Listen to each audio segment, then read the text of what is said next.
If you leave the door cracked, when things get difficult, you will most definitely kick it open. If you have a plan B, when things get too challenging or complex, you'll most definitely abandon plan A.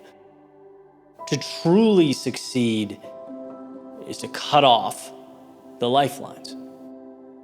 It's to commit to the road filled with adversity and struggle and hardship, but that leads to that which is meaningful.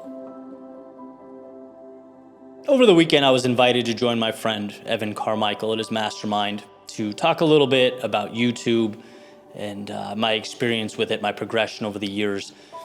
And it was a blast, incredible group, some amazing conversation. And I want to share a moment in particular that stuck out to me.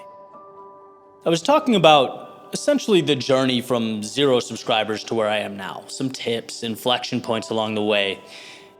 And, I pulled up behind me this chart that shows basically 7 years of minimal growth, right? Starting in 2014, going all the way up to 2021, where suddenly you see that flat line spike, right? The channel sort of leaps to the next stratosphere, 4x, then 5x, then 10x, then 20x.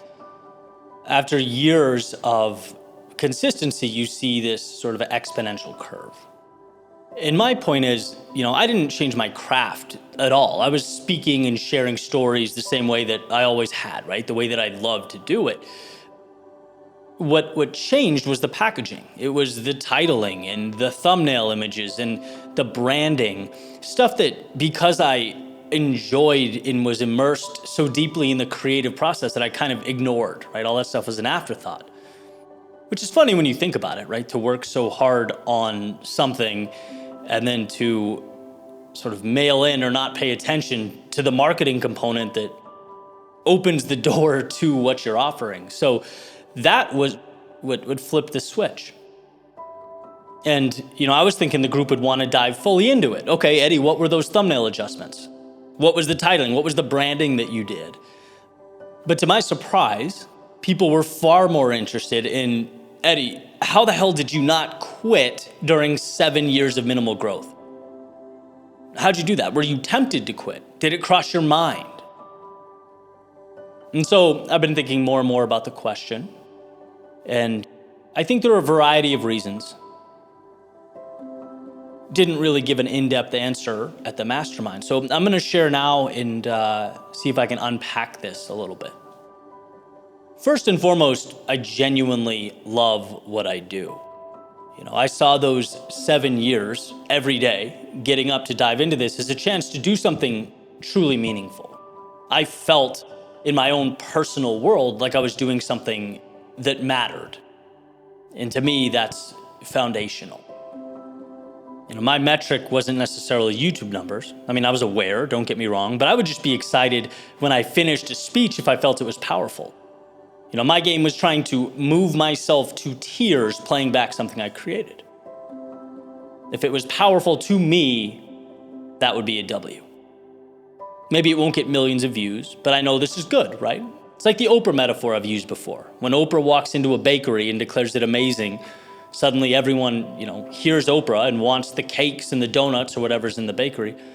That doesn't mean the bakery suddenly got amazing overnight. It just means it was discovered. The baker knew he or she was making good stuff. They'd been following that course all along, and so that same idea pulled me through.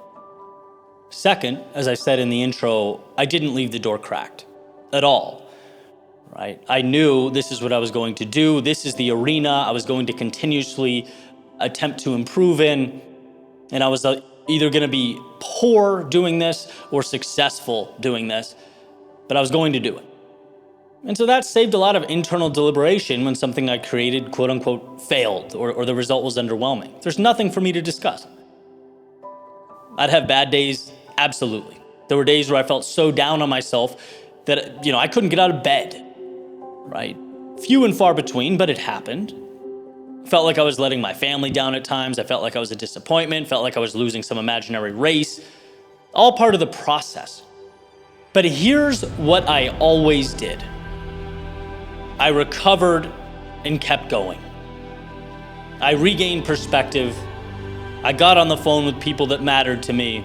I recalibrated and I continued on, right? You take your L's. That's life. You give yourself time to cope when you're down, whatever, right? But you carry on. You give yourself a chance. I think part of this mentality comes from being on the rowing team or crew team in college. I wasn't the greatest by any stretch, but I learned to suffer. I learned that to win means you have to get your ass kicked. That's just how it goes. And I'm sure that was valuable, when the race course changed from 2,000 meters on the water to the creative/entrepreneurial space. Suffering does not mean you win, but a refusal to suffer ensures you will lose. Next, I focused on adding value, right? You can't skip that. There has to be an exchange of value. And I was getting messages from people saying, Eddie, your work helped me. Wasn't a substantial, influx of people reaching out, but there's an idea that if you can help one person, you can help 1 million people.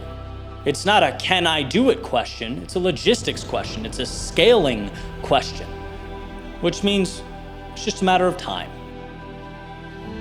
right? It was all just tying to the self-belief, understanding that there was a way to scale that value. When you approach your mission not with is it possible, but how do I make it happen, you drastically increase your odds in anything you do. Next, I believed, and this is perhaps the most important, that I was always one decision away from a totally different life, one creation away from that change that I've been looking for. And, when you believe this and failure occurs, the mind simply asks, okay, what's next? Almost like, imagine you're shooting 3-pointers. There's a rack of basketballs next to you. You miss a shot. Okay, you're probably not gonna break down, right? Start weeping, convince yourself to take up soccer. No, you're gonna reach over, grab the next ball, and shoot again.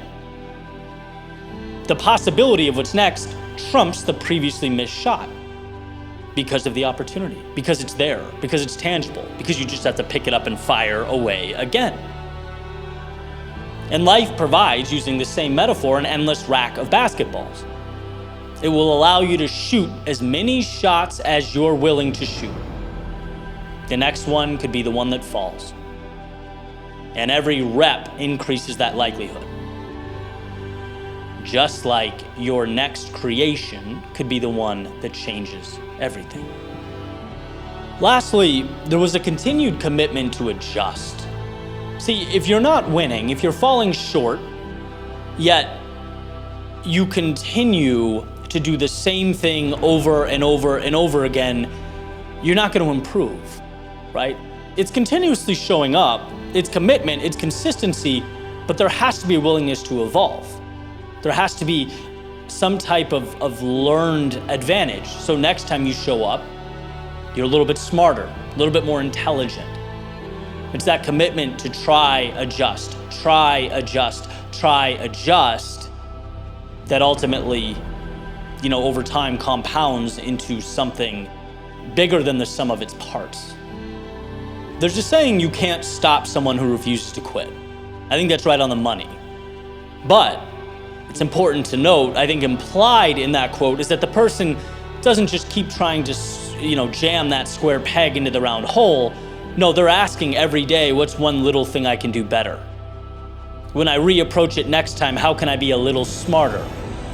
That's the magic. So yeah, I totally get why, that graph prompted so many questions. When you look back in totality, it looks huge. But really, it was just a dude every day doing what he loved, making little adjustments over time with no plan B. That's all. Taking the setbacks in stride, always thinking about the next creation. And what's even more exciting to me is that this is not some remarkable skill set. It's not some, powerhouse ability I was born with. Anyone can commit to a process. And even better news, right? If you utilize your resources, seek help and guidance from those who've been down the same road, your exponential growth can occur, way faster than 7 years.